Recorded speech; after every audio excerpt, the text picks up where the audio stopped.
Right now, the USS Gerald R. Ford is cutting through the Pacific Ocean with 4,539 people living aboard.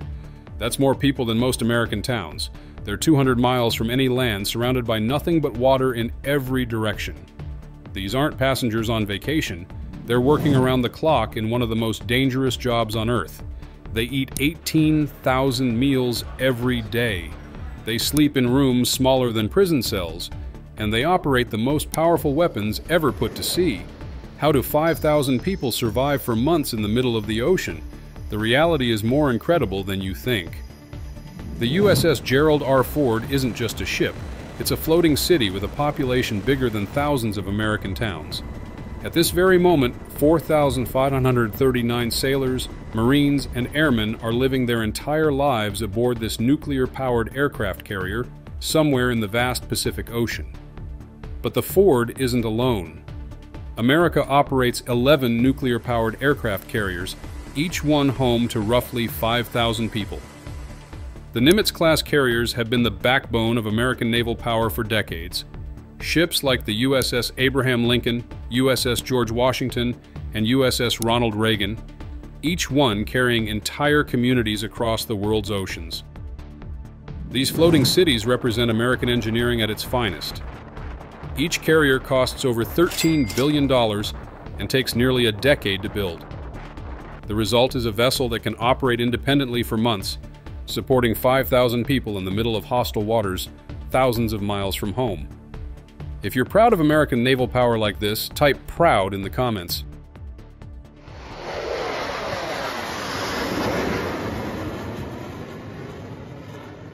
The numbers are staggering when you really think about them. The Gerald R. Ford stretches 1,092 feet long, longer than the Empire State Building is tall. It displaces over 100,000 tons when fully loaded.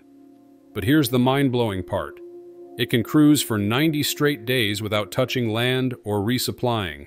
90 days, with 5,000 people, in the middle of the ocean. So how do you feed 5,000 hungry sailors and Marines every single day? The logistics involved are absolutely incredible. The ship's galleys operate 24 hours a day, 7 days a week. They serve over 18,000 meals daily. That's not a mistake. 18,000 individual meals. Think about that for a second. Your local McDonald's might serve a few hundred customers on a busy day. These floating cities are preparing fresh, hot meals for thousands of people every few hours, while bouncing around in ocean swells, sometimes in the middle of combat operations. The food storage alone is mind-boggling.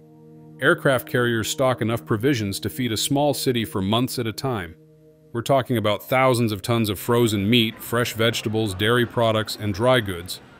The ship has multiple refrigerated storage areas, each one the size of a warehouse. But here's what most civilians don't realize. The food aboard these carriers is actually outstanding. Navy culinary specialists train at some of the best culinary schools in the country. They compete in cooking competitions. Some meals served on these floating cities would put high-end restaurants to shame. Fresh bread gets baked every single day in massive ovens that never stop running.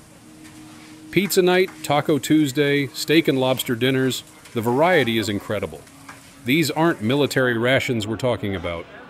These are fresh, made-to-order meals prepared by skilled chefs who happen to wear Navy uniforms.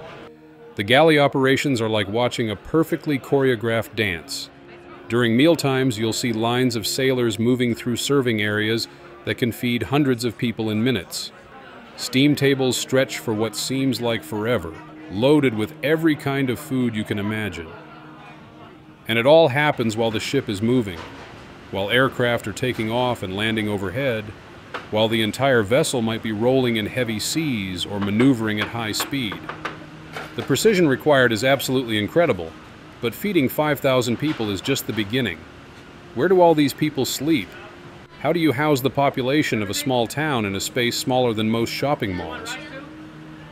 The answer lies in engineering efficiency that would amaze most people.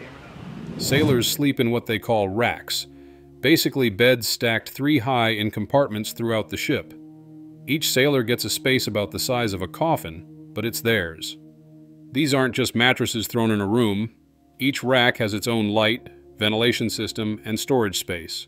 Sailors customize their tiny spaces with photos, personal items, and whatever comforts they can fit. It becomes home for months at a time. Privacy is limited, but the crew makes it work. Senior enlisted sailors might share a room with just one other person. Junior sailors often bunk with dozens of others in larger compartments. But everyone respects the unwritten rules that make close living possible. The officers get slightly better accommodations, private staterooms that are still smaller than most college dorm rooms. Even the captain's quarters, while more spacious, would seem cramped by civilian standards. Space is at a premium when you're supporting 5,000 people on a moving platform in the ocean. Here's a quick favor before we continue. Hit that subscribe button. Most viewers watch without subscribing, but it really helps us create more content about America's incredible military. Now let's talk about the work these 5,000 people actually do. Aircraft carriers don't take breaks. They operate 24 hours a day, 365 days a year. There are no weekends, no holidays, no downtime. Someone is always working, always watching, always ready. The flight deck operations alone require hundreds of people working in perfect coordination. When you see those videos of jets taking off from carrier decks, you're watching one of the most dangerous workplaces on Earth. Aircraft weighing tens of thousands of pounds, moving at incredible speeds, with jet engines that can suck a person in or blow them overboard. The deck crew, they call them rainbow shirts because of their different colored jerseys, each have specific jobs. Yellow shirts direct aircraft movement, blue shirts handle chocks and chains, red shirts deal with weapons and fuel, purple shirts fuel the aircraft, green shirts maintain catapults and arresting gear. These are mostly young Americans, many just out of high school, handling equipment worth more than most people will earn in their entire lives. FA-18 Super Hornets cost about $70 million each. One mistake, one moment of inattention, can result in catastrophic damage or loss of life. But they do it with skill and precision that would blow your mind. During intensive flight operations, aircraft launch and recover every few minutes. The coordination required is like nothing else on Earth. Air traffic control, catapult operations, arresting gear, fuel systems, weapons handling, dozens of different specialties all working together flawlessly. Below deck, the ship's engineering spaces are even more impressive. The nuclear reactors that power these floating cities are marvels of American technology. 2 A4W reactors on the Nimitz-class carriers generate enough power to supply a city of 100,000 people.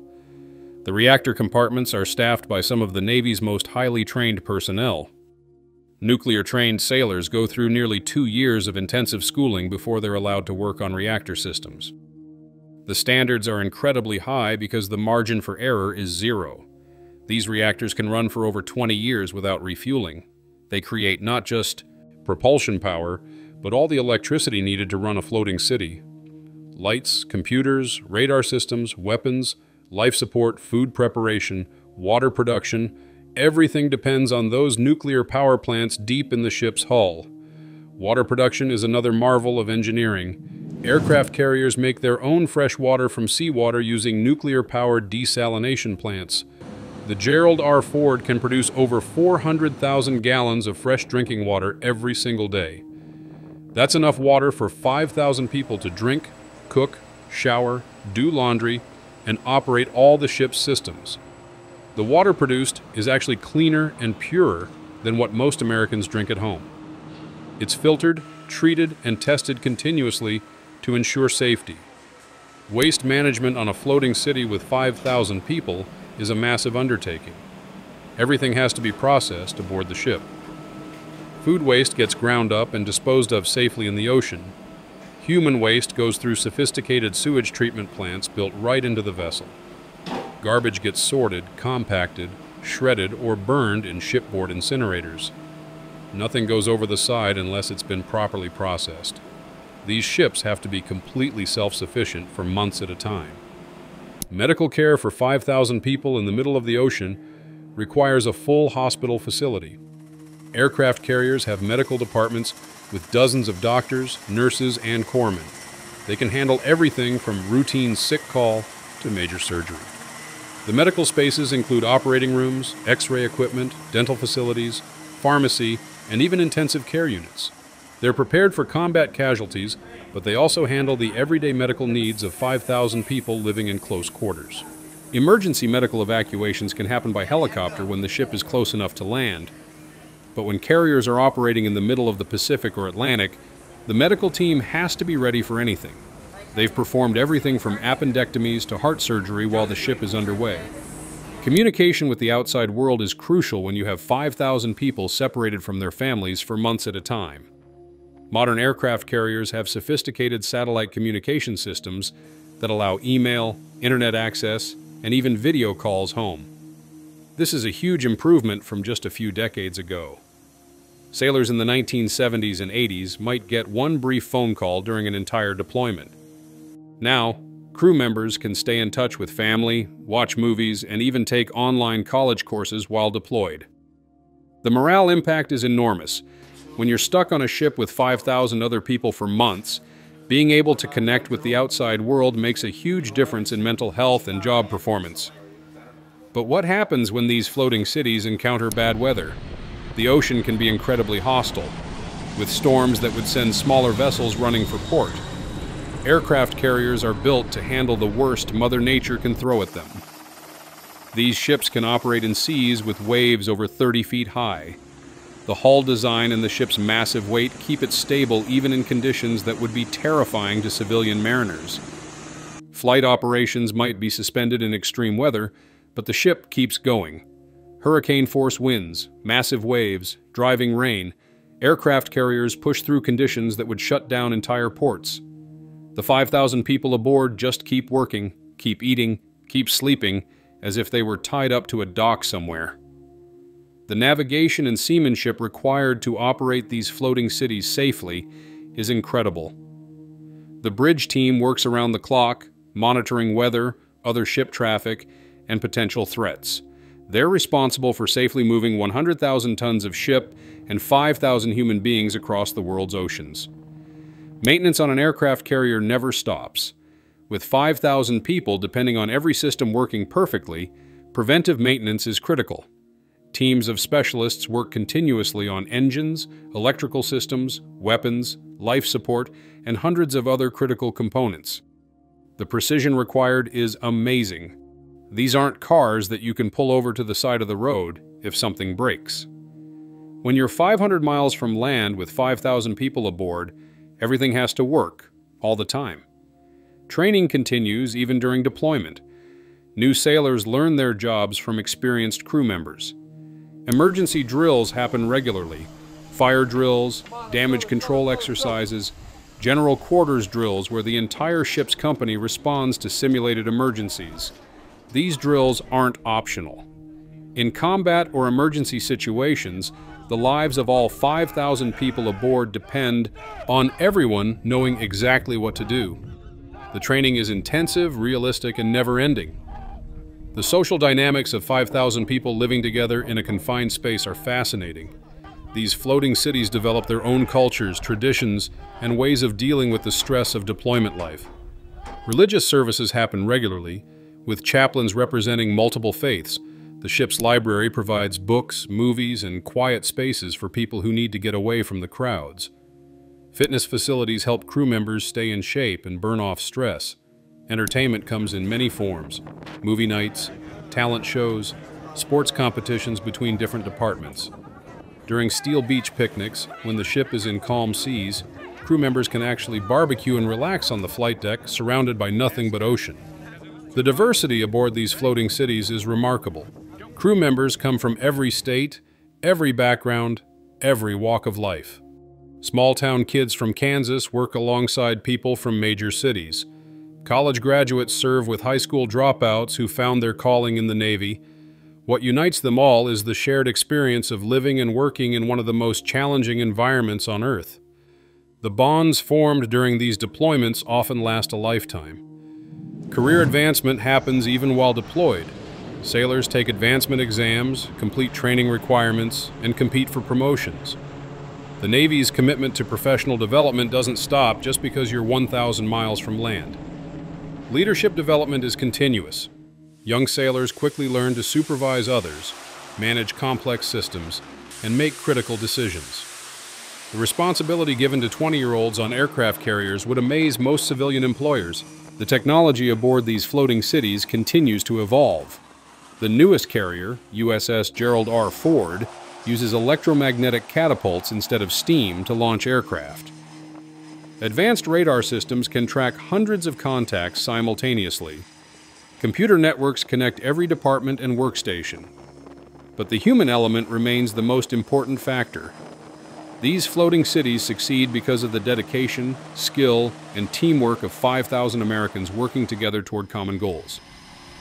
The economic impact of operating these floating cities is enormous.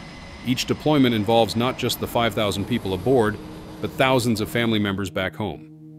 Supply ships, port services, and countless contractors support every aspect of carrier operations. The strategic value is immeasurable. These floating cities can project American power anywhere in the world. They provide air support, humanitarian assistance, and show the flag in regions where land-based alternatives don't exist. Environmental considerations are increasingly important. Newer carriers are more fuel efficient and produce fewer emissions. Waste management systems are constantly improved. The Navy takes seriously its responsibility to protect the oceans that serve as highways for these floating cities. The future of aircraft carriers looks toward even more advanced technology, but the fundamental mission remains the same: projecting American power and protecting American interests around the world, with floating cities crewed by the finest sailors, Marines, and airmen our nation can produce. The men and women serving aboard these vessels are living extraordinary lives in extraordinary circumstances. They're proving every day that Americans can thrive anywhere, do anything, and overcome any challenge when we work together. Every meal served, every aircraft launched, every system maintained represents the best of American ingenuity, determination, and teamwork. These aren't just ships. They're floating proof of what our nation can accomplish. The next time you see news about aircraft carriers, remember the 5,000 Americans calling the ocean home. They're living and working in conditions most of us can barely imagine, doing jobs that keep our nation safe and free. These floating cities represent the pinnacle of American naval power and the dedication of the sailors who make them work. They deserve our respect, our support, and our gratitude for their service to our great nation. If this incredible story of American naval power impressed you, hit that like button and subscribe for more amazing content about the people who keep our country strong. Thanks for watching, and I'll see you in the next one.